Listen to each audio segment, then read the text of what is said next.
Halo, selamat sore. Dengan siapa? Selamat sore Kak, dengan Datu. Oh, Datu. Mau dipanggil Mbak atau Kak? Dipanggil Datu juga boleh, dipanggil Mbak juga boleh sih Kak. Ini Mbak Datu yang kemarin ngabarin saya di WA itu ya. Ya bener.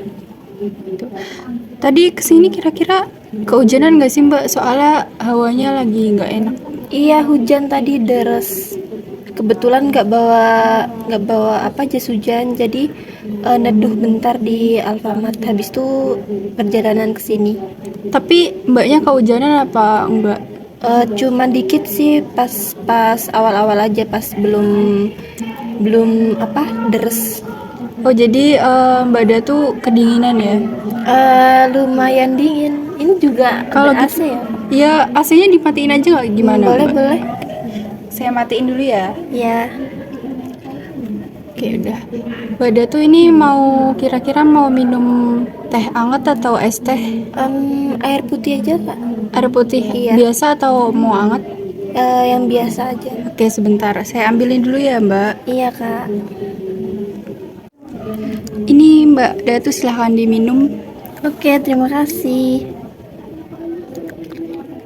Sudah. Sudah.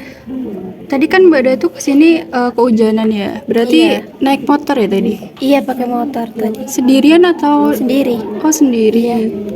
Berarti tadi langsung dari rumah langsung ke sini atau gimana? Tadi dari kampus. Oh, berarti Mbak Datu kuliah ya? Iya, tadi cuman satu matkul siang. Habis itu berhenti dulu di kampus. Habis itu kesini. Berarti kesibukan Mbak Datu itu kuliah. Iya, kuliah Kalau boleh tahu kuliah di mana? di UNESA. Unesa. Iya bener. Emang Mbak Datu aslinya mana sih? Aku dari Gresik. Oh, Gresik. Iya. Berarti kalau setiap kuliah itu jauh ya? Iya, kebetulan kan juga PP. Dulu itu ngekos, berhubung kayak sayang banget gitu kan, Gresik ke Surabaya nggak terlalu jauh, akhirnya em, memutuskan buat pulang pergi aja. Jadi Mbak Datu tadinya ngekos terus nggak jadi gitu. Nggak jadi. Berarti termasuk ngabisin bensin banyak ya, Mbak? Iya bener, seminggu itu mungkin ada 50.000 itu. Enggak, 2 hari, buat 2 hari 50.000. Wow. Berarti Mbak Datu ini semester berapa sekarang? Semester 3. Berarti semester 3 berarti saya kira Mbak Datu maba gitu. Enggak. Berarti udah cukup berpengalaman ya. Kalau gitu gimana kabarnya hari ini Mbak Datu? Eh, Sama aja kayak kemarin sih. Oh gitu, jadi biasa aja gitu ya Mbak Iya, Datu? biasa aja. Kalau boleh tahu Mbak Datu dapat tahu tempat ini dari mana? Ini kan konseling kedua kali. Nah, aku itu nggak dapet rekomen dari temen sih, cuman cari-cari di Instagram gitu. Kebetulan tempatnya deket, jadi nyoba di sini. Berarti Mbak Datu sebelumnya udah pernah konseling? Pernah, tapi nggak yang serius itu, kayak apa ya, ke temen psikolog gitu loh Kak. Berarti ini baru pertama kali gitu ya Mbak Datu? Iya, pertama kali. Yang di tempat yang bener tapi. Iya, oke. Mbak Datu kuliahnya tuh jurusan apa kalau boleh tahu? Kok bisa punya teman psikolog gitu? Jurusan bimbingan konseling. Oh, berarti hampir-hampir mirip ya? Hampir, kayak ya. psikologi. Oke. Tadi kan Mbak Datu bilang ini baru yang pertama kali ya, yang beneran konseling gitu. Iya. Jadi saya mau ngejelasin sedikit boleh tentang konseling ini? Boleh. Oke. Jadi saya jelasin dikit ya Mbak Datu. Jadi konseling itu tuh proses bantuan dari konselor, yaitu saya sendiri, ke konseli yaitu Mbak Datu sekarang ini. Iya. Jika membutuhkan bantuan apa sekedar mau cerita aja gitu, bisa ke konselor. Jadi konseling itu ya sebenarnya bukan tempat buat mengadu gitu, bukan ya, Iya. cuma tempat buat berbagi cerita aja gitu. Nah, di dalam konseling ini tuh ada beberapa asas. Saya sebutin 3 aja ya. Iya. Sebenarnya banyak kok Mbak, tapi saya sebutin 3 aja biar nggak memakan waktu. Jadi yang pertama ada asas keterbukaan. Jadi di sini Mbak Datu itu bebas mau cerita apa aja tanpa ada yang ditutup-tutupi. Dan yang kedua ada asas kerahasiaan. Dari semua cerita yang Mbak Datu ceritakan ke saya itu jadi aman. Jadi Mbak Datu gak usah takut bakalan nyebar kemana-mana gitu. Dan yang terakhir ada asas kesukarelaan. Di sini Mbak Datu itu gak ada paksaan kan ya cerita ke saya. Nggak ada. Oke, kalau gitu Mbak Datu bisa cerita ke saya tanpa ada rasa paksaan itu.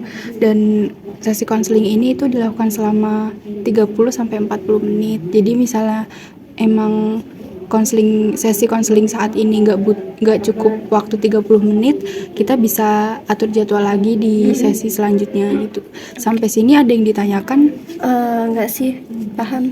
Udah paham ya itu. Oke, kalau gitu kan Mbak Datu tadi kesini ya, pasti ada alasannya, ada alasan yang membawa Mbak Datu kesini. Iya. Kira-kira alasan apa sih yang membawa Mbak Datu kesini? Hari ini tuh aku sebenarnya rada sedih gitu loh Kak, kayak ngempet dari kemarin-kemarin, kayak bingung gitu mau cerita ke siapa. Soalnya kalau cerita ke teman kan ada rasa nggak percayanya gitu loh Kak. Iya. Kayak kurang nyaman aja gitu Iya. mau cerita, soalnya kan ini kan soal apa ya, personal, masalah internal. Nah aku tuh rada kesel gitu sama mama di rumah, soalnya nggak akhir-akhir ini aja, dari kemarin-kemarin pokoknya udah lama sih sebenarnya itu sering beda-bedain aku sama adik gitu loh. Dan itu ya kelihatannya kayak masalahnya tuh biasa, tapi sebenarnya yang aku rasain tuh nggak biasa, kayak berat banget loh Kak. Oke, jadi di sini Mbak Datu alasannya kesini tuh mau cerita tentang mama Mbak Datu yang beda-bedain perlakuan gitu ya. Berarti sama adik. di sini Mbak Datu punya adik ya? Punya. Oke. Terus Mbak Datu ngerasa kayak perlakuan mama Mbak Datu ke Mbak Datu dan adik itu kayak jomplang banget gitu. Iya, dan aku ini anak kedua Kak. Aku ada kakak, tapi ya nggak begitu dekat gitu. Oh, jadi di Cowok. sini posisinya Mbak Datu anak kedua dari 3 bersaudara. Bener. Oke. Kira-kira Mbak Datu tuh mulai ngerasain itu tuh kapan sih? Kayak ngerasa perlakuannya tuh beda sama apa yang dilakuin ke Mbak Datu gitu. Sebenarnya dari adikku lahir sih, soalnya kan jarak lahirnya sama aku kan beda dikit gitu kan. Jadi aku masih TK itu, kalau nggak aku kelas 1, adikku lahir gitu kan. TK. Nah itu kan perhatian orang tua itu kan beralih ke yang kecil kan, ke adik. Jadi aku masih kecil tuh kayak hilang kasih sayang, perhatian gitu dari orang tua. Oke, jadi mulainya itu pas adik Mbak Datu lahir gitu. Aku ngerasanya gitu. Oke, kalau boleh tahu adiknya Mbak Datu itu cewek atau cowok? Cowok, oke. Mbak Datu tuh setiap hari ngerasa seperti itu, ngerasa dibedain sama mama Mbak Datu atau cuma pas ada saat-saat tertentu gitu? Ada saat-saat tertentu sih. Kira-kira itu pas kapan? Pas Mbak Datu ngapain kok tiba-tiba ngerasa kayak dibedain gitu?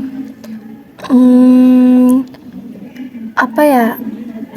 Kayak contohnya zaman sekarang sama dulu kan, zaman sekarang adikku sama aku dulu kan beda ya Mbak ya.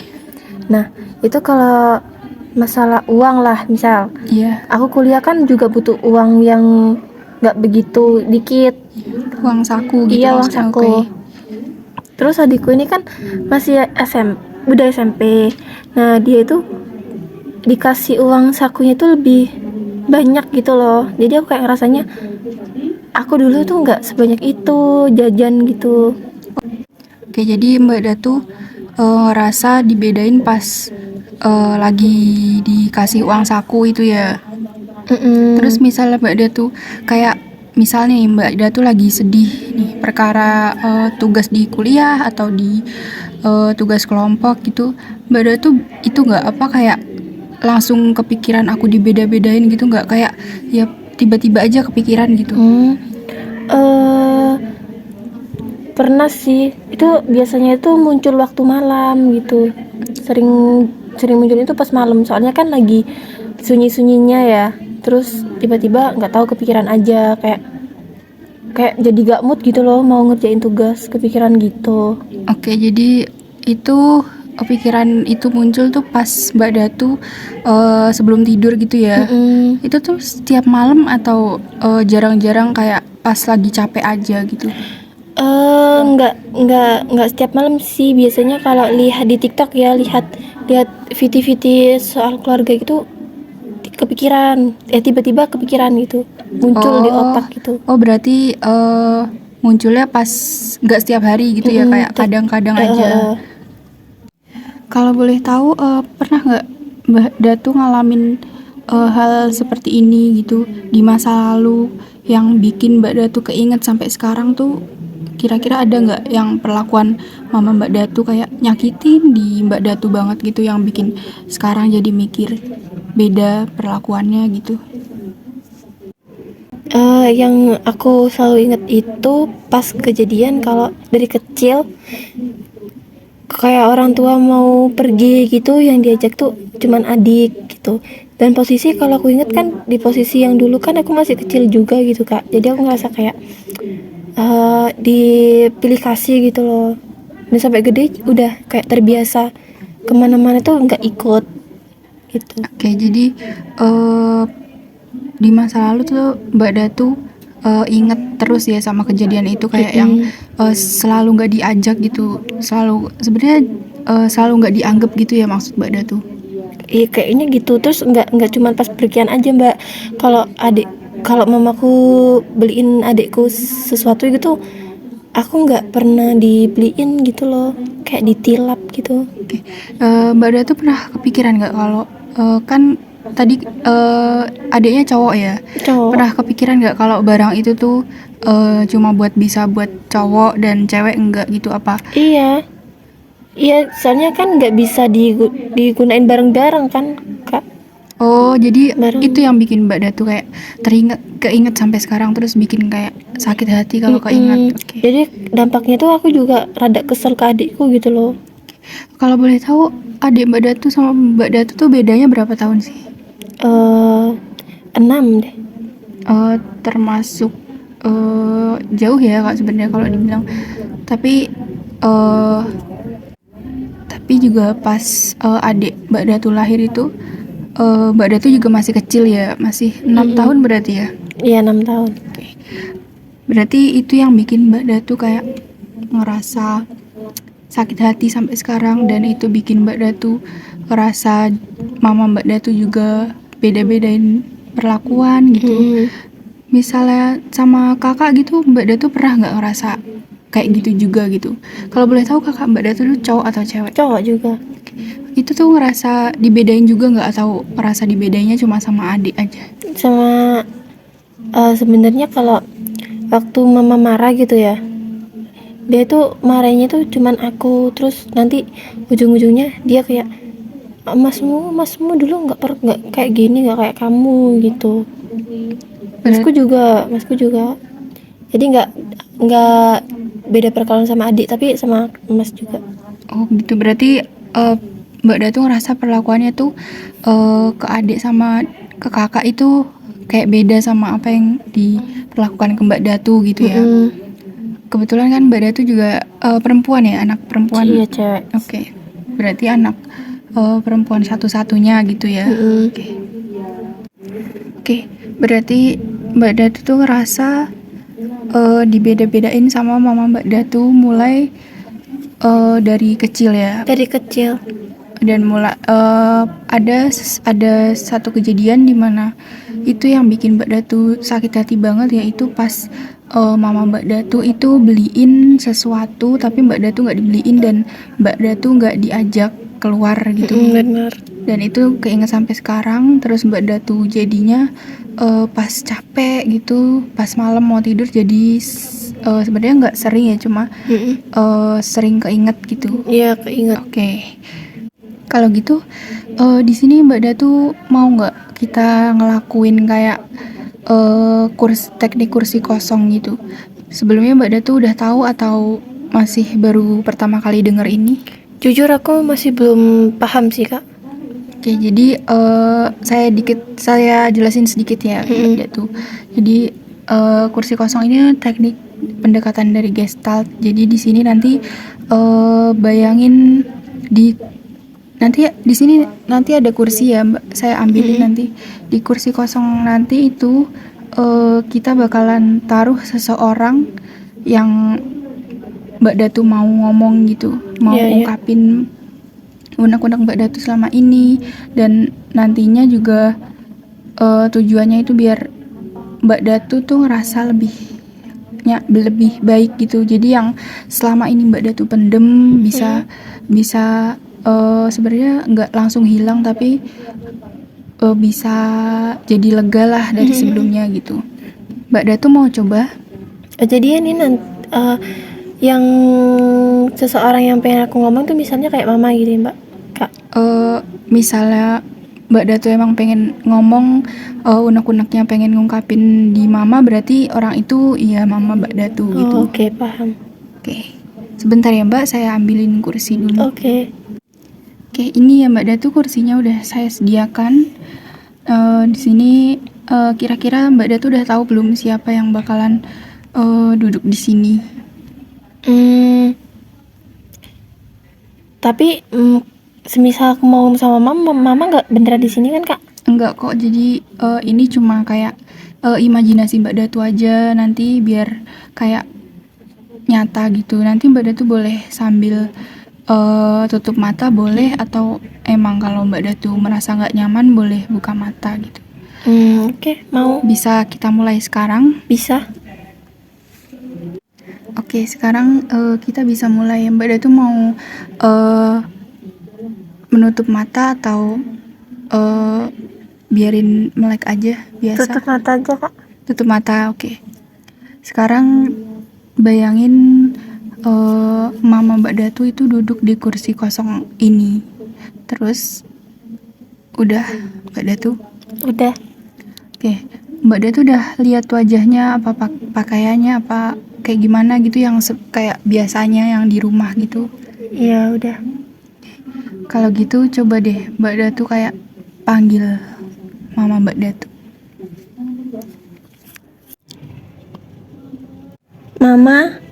Oke, jadi Mbak Datu udah manggil mama Mbak Datu gitu ya. Kalau gitu coba sekarang Mbak Datu itu ungkapin apa yang pengen Mbak Datu bilang ke mama Mbak Datu, tapi nggak pernah berani gitu, kayak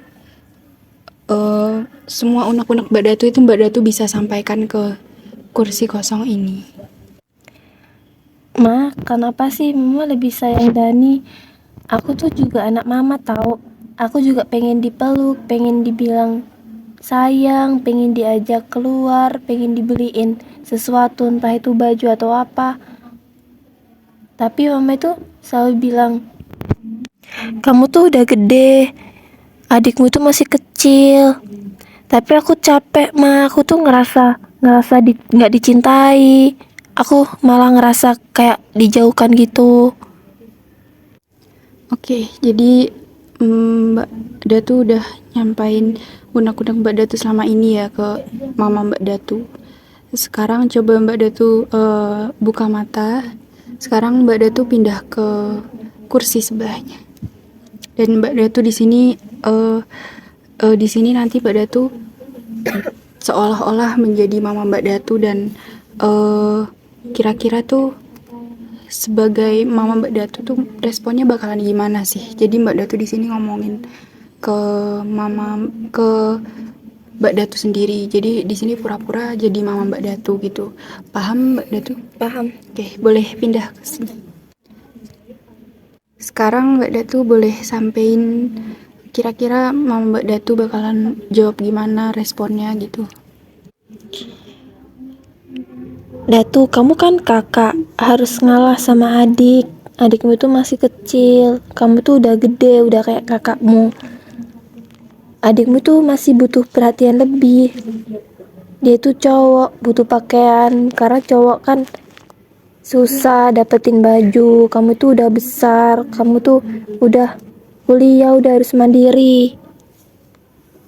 Oke, sekarang Mbak Datu bisa balik ke kursi sebelumnya dimana itu jadi Mbak Datu sendiri dan Mbak Datu jawab yang tadi Mbak Datu bilang sebagai mama Mbak Datu sekarang.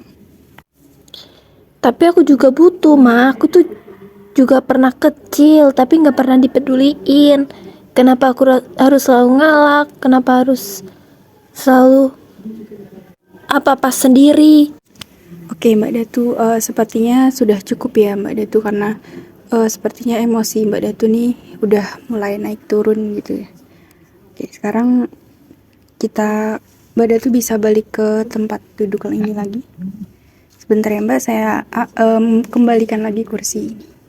Oke, sudah Mbak. Jadi sekarang kita kan tadi udah lihat ya Mbak Datu itu udah melakukan teknik kursi kosong, dimana yang di sebelah sini itu Mbak Datu menjadi diri sendiri dan di sebelah sini Mbak Datu menjadi mama Mbak Datu, dan di situ Mbak Datu udah menyampaikan semua unek-unek yang Mbak Datu rasain selama ini ke mama Mbak Datu dan sudah tahu responnya seperti apa dan akhirnya emosinya naik gitu ya.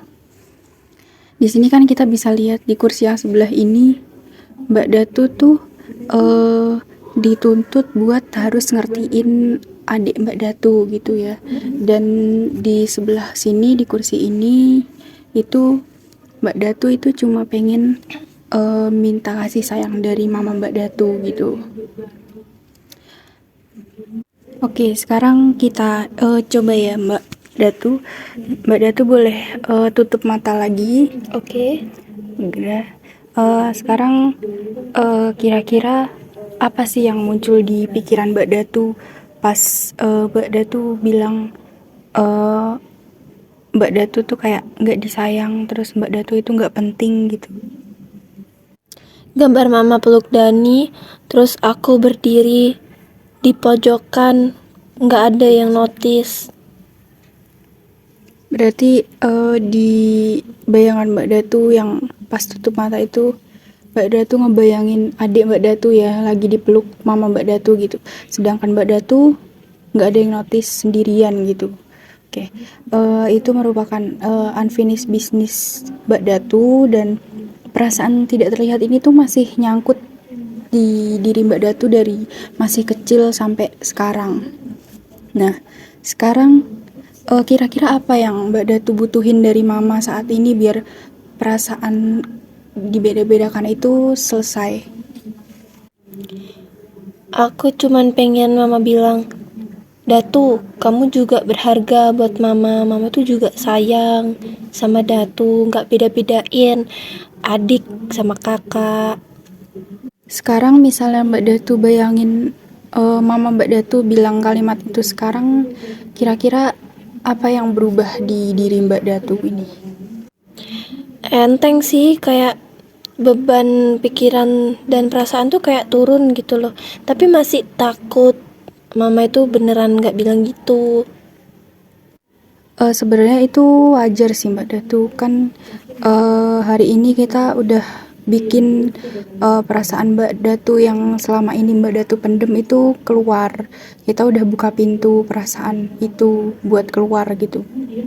Mungkin nanti suatu saat Mbak Datu bisa langsung bilang ke mama Mbak Datu. Tapi buat sekarang kamu udah hebat banget Mbak Datu, udah berani ngungkapin semua unek-unek yang selama ini Mbak Datu rasain. Itu merupakan langkah yang besar. Jadi saya tuh ngerasa Mbak Datu tuh hebat banget udah bisa ngelakuin semua ini. Iya sih Kak, aku jadi ngerasa kayak didengerin gitu. Oke, jadi sebenarnya perasaan Mbak Datu itu valid kok Mbak. Jadi Mbak Datu nggak apa-apa ngerasa seperti itu. Semua perasaan Mbak Datu itu nggak apa-apa kok Mbak Datu rasain gitu. Jadi Mbak Datu nggak usah kayak ngerasa perasaan ini tuh kayak nggak bener atau nyakitin gitu. Nggak. Jadi Mbak Datu bisa rasain hal itu, dan Mbak Datu kan juga sadar ya, Mbak Datu itu ngerasain hal-hal kayak gitu dan itu pastinya valid. Jadi intinya Mbak Datu itu nggak apa-apa ngerasain kayak gitu. Itu juga nanti, tadi kan kita udah ngelakuin teknik kursi kosong itu ya, itu nanti juga bisa bikin semoga bisa bikin Mbak Datu damai dengan masa lalu Mbak Datu yang masih sering keinget di Mbak Datu gitu.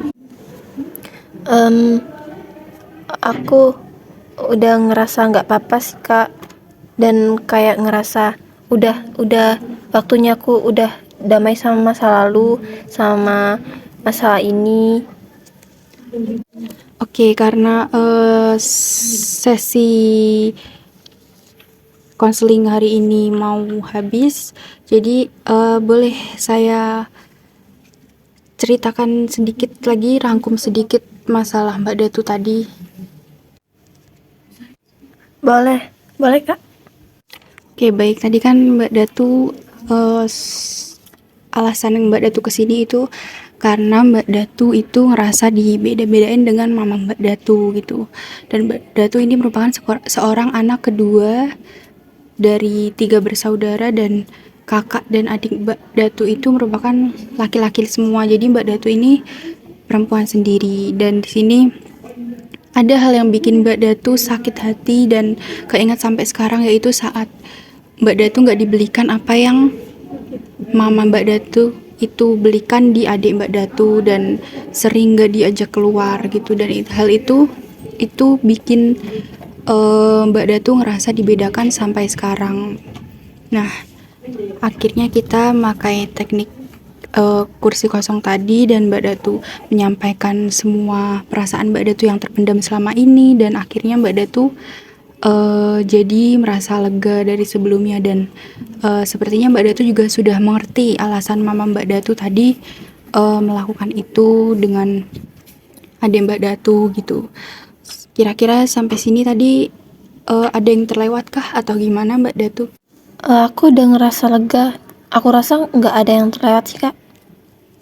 Oke, karena sesi konseling ini udah berjalan selama 30 menit, jadi kayaknya kita harus akhirin sekarang ya Mbak Datu. Saya tuh seneng banget Mbak Datu bisa ceritain semua keluh kesah Mbak Datu, apa yang Mbak Datu rasain ke saya, yang bahkan sebenarnya saya orang asing, tapi Mbak Datu udah hebat banget, berani ceritain semua perasaan Mbak Datu ke saya gitu. Saya tahu kok ini bukan hal yang mudah buat Mbak Datu. Jadi saya sangat berterima kasih sama Mbak Datu udah ceritain semuanya.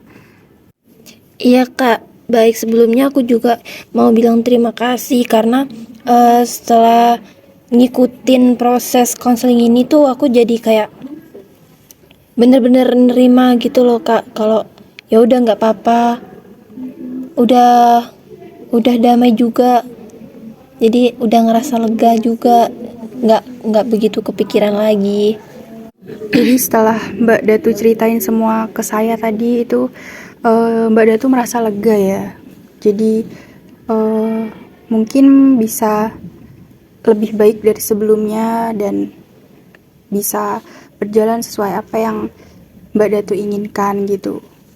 Misal ada sesuatu hal yang mengganggu Mbak Datu lagi, atau ada hal-hal yang pengen Mbak Datu ceritain ke saya lagi, Mbak Datu bisa kok menghubungi saya lewat WA seperti tadi. Nanti kita atur jadwal lagi ya Mbak Datu. Misal boleh juga misal Mbak Datu mau memberitahu progres Mbak Datu rasanya gimana, jauh lebih baik atau masih sama aja, itu nanti kita bisa berkomunikasi lewat WA atau mungkin Mbak Datu mau ketemu langsung juga bisa gitu. Kalau gitu sesi konseling saat ini udah berakhir ya Mbak Datu. Iya. Terima kasih sudah bercerita ke saya. Oke. Selamat sore Mbak Datu. Iya, selamat sore juga, Kak.